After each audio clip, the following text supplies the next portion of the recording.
बिस्मिल्लाहिर्रहमानिर्रहीम। अस्सलाम वालेकुम नाज़रीन, उम्मीद करता हूँ आप तमाम लोग खैरियत से होंगे। आए रोज़ एक बहस हो रही है पाकिस्तान के अंदर कि नून लीग इलेक्शन से, पीपल्स पार्टी के लोग इलेक्शन से फ्राइटेंड क्यों हैं, डरे हुए क्यों हैं। उनका उस सवाल का जवाब बड़ा सादा सा था, लोगों को मिल नहीं रहा था। अब वो सवाल टीवी के जरिए लोगों तक पहुंचेगा। उसकी रीज़न क्या कि हमारे कुछ एंकर्स ने, हमारे सीनियर्स ने नौजवानों के साथ, यूनिवर्सिटी के तलबा के साथ शोज़ रिकॉर्ड करना स्टार्ट कर दिए हैं। इलेक्शन आ रहे हैं, पॉलिटिकल एक्टिविटी थोड़ी ज़रा ज़्यादा हो रही है, बढ़ रही है। तो उसमें एक शो माजी में मंसूर अली खान साहब ने भी किया चंद दिन पहले, और एक शो आज रात को चला है तलत हुसैन शाह साहब का। नौजवान सामने बैठे हुए, सैकड़ों हज़ारों की तादाद में, सैकड़ों की तादाद में ज़रूर बैठे हुए। सामने PMLN, JUIF और जमात इस्लामी की रिप्रेजेंटेशन बैठी हुई है। अब नौजवानों के चंद सवालात जो उन्होंने पूछे, और उसके बाद उसमें आपको स्टैट्स के साथ साबित करूंगा कि कैसे 2/3 मेजॉरिटी जो है, जो स्टैट्स हैं ECP के, वो 2/3 मेजॉरिटी के आसपास नौजवान जो हैं वो हम फिक्र या उस नजरिए पे चलते हैं जो तहरीक इंसाफ जिसकी बात करती है। मैं स्टैट्स आपके सामने रख के बात करूंगा उसकी। अच्छा, अब कहानी क्या है, ये चंद सवालात पहले सुन लीजिए, उसके बाद आगे चलते हैं। ये चंद सवालात जो नौजवानों ने अपने सियासतदानों से, पैनलिस्ट जो सामने बैठे हुए थे, उनसे किए। सबसे पहला सवाल एक बड़ा खूबसूरत था। एक नौजवान आता है स्टेज के ऊपर और वो कहता है कि आपने अगर नवाज शरीफ साहब को हुकूमत देनी है तो आप इलेक्शन क्यों करवा रहे हैं। अब ये जो पैनलिस्ट है ना, उनसे ये सवाल नहीं पूछा जा रहा था, क्योंकि वो हुकूमत नवाज शरीफ साहब को नहीं दे सकते। जो कोई दे सकता है, पाकिस्तान के अंदर मुक्तदर है, उनसे ये सवाल पूछा जा रहा है। नौजवान पूछ रहा है पाकिस्तान का। आगे चलिए तो इन पैनलिस्ट से एक और नौजवान सवाल पूछता है कि आप लोग 75 साल के अंदर जो नहीं कर सके, वो 3-3.5 साल के अंदर PTI कैसे कर सकती थी, और आप अगले इलेक्शन में कैसे कर लोगे कि आप कहते हो मैं मौका दो। इसके ये एंगल्स दो है ना कि आप 75 साल से, मैं नहीं कहता कि नवाज शरीफ साहब या जरदारी साहब 75 साल से बरसर इक़्तिदार है। सियासी जमातें तो यही है ना। नई सियासी जमात की एंट्री 18 के इलेक्शन में इक़्तिदार में आके तहरीक इंसाफ की हुई है। उससे पहले यही लोग मुख्तलिफ फॉर्म से, भुट्टो साहब से स्टार्ट कर लीजिए, नवाज शरीफ साहब 80 से स्टार्ट कर लीजिए, यही लोग ऐसे कैसे चले आ रहे हैं। आगे खातून कहती हैं, स्टूडेंट खातून कहती हैं कि बार बार कहते हैं जवान का पाकिस्तान, क्योंकि इस शो की थंबनेल लाइन जो थी या पंच लाइन थी वो भी था जवान का पाकिस्तान। वो कहते हैं जवान तो पाकिस्तान के लिए है, क्या पाकिस्तान भी जवान के लिए है, कि क्योंकि जो आपका ब्रेन ड्रेन हो रहा है उसके कॉन्टेक्स्ट में वो सवाल पूछते हैं। आगे वो एक और नौजवान कहते हैं कि क्या आप लोगों ने कभी सोचा है कि 60% लोग पाकिस्तान के नौजवान जो है वो क्यों पाकिस्तान छोड़ के जाना चाहते हैं। आज भी सर्विस करवा लीजिए, आपको 60 की ही रेशियो मिलेगी, तकरीबन यही 50-60%, 65% लोग पाकिस्तान छोड़ के जाना चाहते हैं। तो वो खुद सवाल पूछ रहे हैं सियासतदानों से कि आपने कभी सोचा है कि हम क्यों मुल्क छोड़ के जाना चाहते हैं। आगे चलिए तो इस स्टेज के ऊपर बैरिस्टर गौहर को मदऊ किया गया था और वो नहीं थे। तो एक खातून बच्ची ने पूछा, उसने कहा जी यहाँ पे जो सबसे मकबूल तरीन जमात है पाकिस्तान की, जो हमारी रिप्रेजेंटेशन कर रही है, आपने उनको बुलाया नहीं हुआ। तो उसका जवाब तल्ला साहब ने दे दिया कि जनाब वो हमने उनको बुलाया था और वो तशरीफ नहीं लाए, बैरिस्टर गौहर साहब ने कमिट किया था बट वो नहीं आ सके एंड ऑल दैट। अब आ जाइए वोटर ब्रेकडाउन के ऊपर, जो सबसे इंपॉर्टेंट ब्रेकडाउन होगा इस सिलेक्शन का, पाकिस्तान की तारीख का सबसे इंपॉर्टेंट ब्रेकडाउन है ये। मैं साथ ही लगा के भी आपको दिखाने की कोशिश करता हूं, मैं स्क्रीन पे कोशिश करता हूं कि साथ वो लगा भी दूं। अच्छा, तहरीक इंसाफ के बारे में क्या सोचा जाता है कि तहरीक इंसाफ का वोटर कौन है। तहरीक इंसाफ का वोटर इंजीनियर है, तहरीक इंसाफ का वोटर डॉक्टर है, तहरीक इंसाफ का डॉक्टर MBA है, मैनेजर है।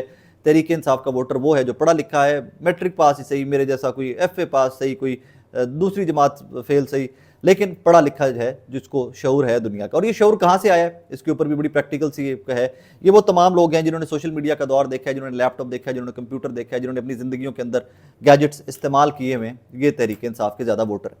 अब इन वोटर्स का ब्रेकडाउन देखिएगा कि ये पाकिस्तान के अंदर किस तादाद में वोटर है। जुलाई 2023 की इलेक्शन कमीशन की अपनी वेबसाइट के स्टैट्स आपको दे रहा हूं। नाज़रीन, 18 से 45 साल का जो वोटर है ना, 18 से 45 साल का वोटर, वो 66.6% बनता है। 2/3 मेजॉरिटी के लिए 67% आपको चाहिए, तो 66.6% वोटर जो है वो 18 से 45 साल का वोटर है। और ये यूथ, ये और ये लौंडे लपाड़े, आप जिनके लिए लफ्ज़ इस्तेमाल करते आए हैं हमारे एंकर्स और ये सियासी जमातें, उन वोटर्स की तादाद बनती है 66.6% आबादी का। आगे चलिए तो 40 से 66 साल की जो 40 साल जो एज ब्रैकेट स्टार्ट हो रही है, 66 प्लस पे जा रही है, वो 33.4% है पाकिस्तान के अंदर टोटल मिलाकर। अब यहां पर जरा तवक्कुफ कीजिएगा, यह है जुलाई 2023 की, 4 महीने हो चुके हैं, जुलाई, अगस्त, सितंबर, अक्टूबर, नवंबर तक वोटर रजिस्ट्रेशन जारी रही है, कल तक। और इसके अंदर ऑब्वियसली जो 66 साल से ज्यादा के लोग हैं वो दुनिया से गए भी होंगे, और 18 साल से लोग ज्यादा भी हुई होंगी, जिनकी 18 साल होगी है वो वोटर लिस्टों के अंदर, या वो वोटर पाकिस्तान के बने भी होंगे। सो एक रफली आप कह सकते हैं कि जो 18 से 45 साल वाली रेशो है वो 67% होगी और 40 से 66% जो उम्र वाली रेशो है पाकिस्तान के अंदर वोटर की वो 33.4 से कम होकर 33 या 32 रह गई होगी। मैं रफली अंदाजे के बिना पे ऊपर कह रहा हूं कि लोग दुनिया से भी गए होंगे और लोग बहुत सारे 18 साल भी हुए होंगे। अब इसके अंदर और ये 2018 के बाद एक और फिगर बहुत इंपॉर्टेंट है, उसको समझना बहुत इंपॉर्टेंट है। 2,60,00,000 के करीब नया वोटर ऐड हुआ है 2018 के इलेक्शन के बाद। 2,60,00,000 वोट ऐड हुआ है। अब उन वोटर्स का ब्रेकडाउन जो है, जो बैटलफील्ड है इस इलेक्शन की, सबसे बड़ी बैटलफील्ड पंजाब एंड केपी है, उस बैटलफील्ड को लेके ये वोटर बहुत इंपॉर्टेंट हो गया। 2 करोड़ जो 60 लाख ऐड हुआ है ना, इसमें से तकरीबन 1,90,00,000 के करीब वोटर सिर्फ पंजाब, केपी और इस्लामाबाद में ऐड हुआ है। 1 करोड़ नया वोटर सिर्फ जनाब पंजाब में इजाफा हुआ है 18 के बाद अब तक। 63 लाख वोटर जो है वो सिर्फ केपी में ऐड हुआ है 18 के बाद, 2018 के इलेक्शन के बाद। कोई 25 लाख प्लस वोटर जो है वो सिर्फ इस्लामाबाद की 3 सीटों पे ऐड हुआ है 18 साल से बाद के जो वोटर हैं, जो नौजवान वोटर हैं जो ऐड हुए हैं नए। अब यहां पर कहानी क्या है कि नया जो वोटर है, नौजवान जो है, जो यूनिवर्सिटी में गया है या अभी फारिग तहसील हुआ है, ये डॉक्टर बन गए, इंजीनियर बन गए, जो ग्रेजुएट कर गया है, ये लोग तहरीक इंसाफ के वोटर क्यों हैं? ये बड़ा एक लेजिट सा आर्ग्यूमेंट है और ये सोचा भी जाना चाहिए, इसके ऊपर बात भी की जानी चाहिए। उसका एक सिंपल रीजन है और ये हमारी मुक्तदरा, हमारे PMLN, हमारे जरदारी साहब, हमारे फजलुर रहमान साहब, जो खुद को आज फकीर लोग कहते हैं फजलुर रहमान साहब, वो जनाब ये समझने से कासिर हैं कि पिछले 20 साल से, जब से टेलीविजन का दौर आया 15 साल से, इन बच्चों ने, इन नौजवानों ने टेलीविजन के ऊपर सिर्फ एक रट सुनी है, सिर्फ इन्होंने एक खबर सुनी है। हर टीवी शो इनके ऊपर किया गया है कि नवाज शरीफ साहब चोर हैं, जरदारी साहब चोर हैं, पीपल्स पार्टी करप्ट है, PMLN करप्ट है, फजलुर रहमान साहब हमेशा इक़्तिदार का हिस्सा रहना चाहते हैं, वो उनका कोई नज़रिया नहीं है, वो अवामी खिदमत के लिए सियासत नहीं करते, MQM एक प्रेशर ग्रुप है, वो हमेशा इक़्तिदार का हिस्सा रहना चाहती है, एंड ऑफ द स्टोरी। इन लोगों ने पिछले 20 साल से ये रट सुनी है। फिर इन लोगों ने विटनेस किया है एवन फील्ड रेफरेंस, फिर इन लोगों ने विटनेस किया है अल अजीजिया रेफरेंस, फिर इन लोगों ने, बदकिस्मती की बात यह है कि उन्हीं लोगों के मुंह से सुना है ये तमाम करप्शन के केसेस, जावेद चौधरी साहब, तलत हुसैन साहब, पुराने एंकर्स जो बैठे हुए हैं हमारे, नुसरत जावेद साहब, तमाम पुराने सहाफ़ी जो टीवी के ऊपर बैठे हुए, यही तमाम के तमाम लोग इन तमाम लोगों को चोर कहते आए हैं, बार बार चोर कहते आए।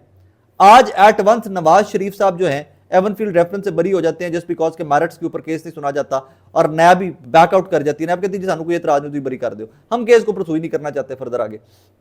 यही एंकर आज बैठ के आपको कहते हैं कि जी नवाज शरीफ साहब जो हैं वो बड़े अहल आदमी हैं, वो तो बड़े कॉम्पिटेंट आदमी हैं, वो तो सबसे वो ची गवेरा है, वो तो जनाब नेल्सन मंडेला है, वो तो इनकलाब भी ले आएंगे यहाँ पे, वो तो चेयरमैन माओ वाले प्रैक्टिस के ऊपर इनकलाब लेके आएंगे, जिस तरह China almost super power, Pakistan भी सुपर पावर बन जाएगा। भाई ये नौजवान नहीं मानेगा, इसको दलील देनी है आपने। ये सबसे पहले आपसे ये सवाल पूछेगा कि उन अदालतों के ऊपर वापस जाइए, उन अदालतों के ऊपर जिन्होंने नवाज शरीफ को करप्ट कहा, साबित किया, डिक्लेयर किया, उन एंकर्स के पास वापस जाइए कि जिन्होंने ये तमाम खबरें फैलाई कि नवाज शरीफ साहब करप्ट है, जरदारी साहब करप्ट है, पीपल्स पार्टी चोर है, नून लीग वाले चोर है।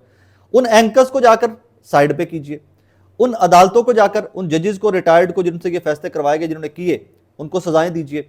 आगे आ जाइए तो फिर आपने इस मुल्क में मेरिट का कत्ल करके जो जो आपने गलतियां माजी में की हैं, नून लीग ने, पीपल्स पार्टी ने, इन तमाम सियासी जमातों ने, इन मुक्तदर ने जो गलतियां की हैं, वही आज गलतियां इनके गले पड़ गई हैं।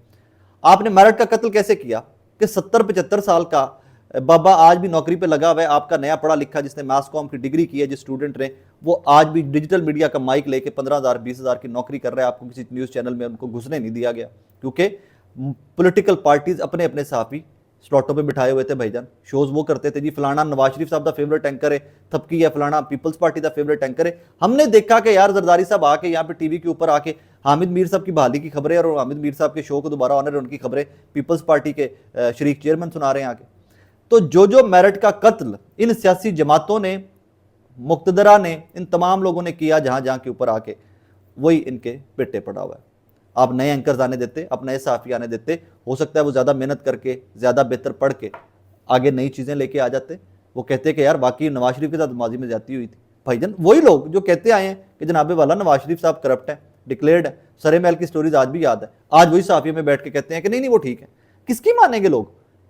लोगों को जो 20 साल आपने तकरीबन आपने जो उनको वो उनके ब्रेन में जो चीज़ें फीड की हैं वो फेड हैं, दे आर फेड नाउ, वो चेंज नहीं हो सकती। हाँ 20 साल अगले आप नवाज शरीफ साहब के बारे में राग अलापते रहिए, जरदारी साहब के बारे में राग अलापते रहिए कि they are neat and clean people, हो सकता है उसके बाद कुछ हो जाए। आज टीवी के ऊपर बैठ के आप कहना स्टार्ट कर दीजिए कि नवाज शरीफ साहब ही इनकलाब लेके आएंगे इस मुल्क के अंदर। जो बच्चे आज 10 साल के हैं, जो टीवी देख रहे हैं, सोशल मीडिया देख रहे हैं, जब वो 18 साल के होंगे तो अगले 8 साल में हो सकता है आप कोई ज़हन साजी कर सकें। जो आप कर चुके हुए हैं उसको अनडू नहीं किया जा सकता। और यही चीज़ नून लीग, स्पेशली नून लीग, यही चीज़ बाकी सियासी जमातें समझने से कासिर हैं। बड़ा बारीक सा नुक्ता है, और इसको एक ही नुक्ते को अगर आप समझ लें तो आपकी अपनी सियासत की डायरेक्शन आपको बदलना पड़ जाएगी। पीपल्स पार्टी, फिर एटलीस्ट एक चीज़ है कि पीपल्स पार्टी के पास एक लीडर ऐसा ज़रूर है, बिलावल भुट्टो जरदारी को, जो यूथ की रिप्रेजेंटेशन कर सकते हैं, यूथ के मेंटल कैलिबर के ऊपर आके या उनको उस तरह मुखातिब ज़रूर कर सकते हैं। नवाज शरीफ साहब तो कर ही नहीं सकते। वो आज भी 70 साल के बुजुर्ग हैं और वो आज भी खवातीन को टारगेट करने से बाज नहीं आते। उनको ये नौजवान कैसे सुनेंगे? आप आज भी चाहते हैं कि ये नौजवान पर्दा करके निकले, नकाब कर पहन कर निकले, और नवाज शरीफ साहब के जलसे के अंदर तो डांस और रक्स जो है, जो ढोल की थाप के ऊपर, वो लीगल हो, और वो तहरीक इंसाफ की जो खवातीन वोटर है और जो उनकी एक्टिविस्ट हैं उनके ऊपर, वो खवातीन के ऊपर जुमले कसते हैं। हबीब अकरम साहब ने एक जुमला कहा था, याद आ गया मुझे आज वो फिर से। हबीब अकरम साहब ने कहा था, इमरान खान साहब से मुलाकात हुई तो उन्होंने कहा, हबीब मैंने अपना काम कर दिया हुआ है। तो मुझे यकीन नहीं आया तब क्या काम कर दिया। तो इमरान खान साहब ने ये अपना काम किया था कि ये नौजवान जो आज सवाल पूछ रहे थे और ये वोटर जो 18 साल के बाद का तकरीबन 2 करोड़ 60 लाख नया वोटर ऐड हो गया, इनकी जेन साजी करना ही इमरान खान का काम था। और उसने वो कारनामा सर अंजाम दे दिया हुआ है। आप उसको जेल में रखिए, आप उसको जमान पाक में रखिए, बनी गला में रखिए, पाकिस्तान से बाहर भिजवा दीजिए, इलेक्शन लड़ने दीजिए सही तहरीक इंसाफ के टिकट के ऊपर, आपको लग पता जाएगा। यही वजह है कि नून लीग फ्राइटेंड है। एक ही सूरत है नून लीग के जीतने की, कि आप खुद ही एक बंदा खड़ा हो वहाँ पे नून लीग का, वही ठप्पे लाई जाए तो फिर चिपाई जाए, वही ठप्पे लाई जाए तो पाई जाए, बाकी सबको बाहर रखा जाए। अगर वोट डालने की इजाज़त भी दे दी गई तो जनाब इन्ना लिल्लाहि व इन्ना इलैहि राजिऊन। अपना ख्याल रखिएगा नाज़रीन, दुआ में याद रखिएगा। अल्लाह हाफ़िज़।